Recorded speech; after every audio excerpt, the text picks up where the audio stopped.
including things like covert surveillance.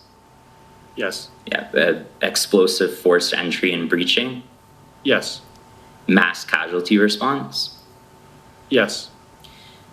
And so through this training that you received and through your experience working in the National Division, you would have come to have an intimate knowledge of the parliamentary precinct in downtown Ottawa. Is that correct? Yes, that's correct.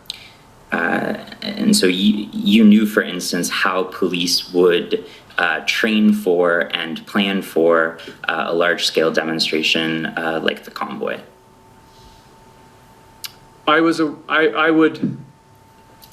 would say that I am aware of how a typical deployment or a mobilization would look for a large-scale event, but I never worked on a public order unit.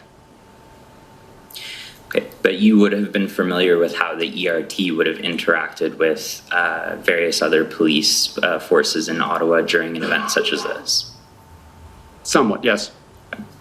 And of course, you'd be keenly familiar with the jurisdictional, I guess, intersections in the downtown area between the RCMP, the PPS, the OPS. Yes. You knew how police would gather intelligence on the leadership and the key figures of any sort of protest movement that would come in. I have some exposure to that. And you knew what the police goals and strategies would be in policing a large-scale demonstration.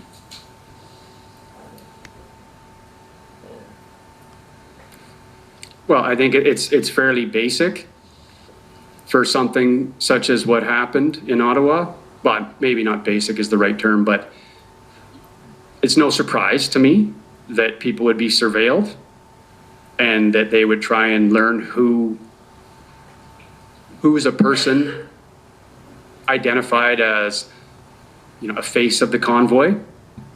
But predominantly, most of the events that take place, you mobilize resources for a worst case scenario, but the vast majority of the time, nothing happens.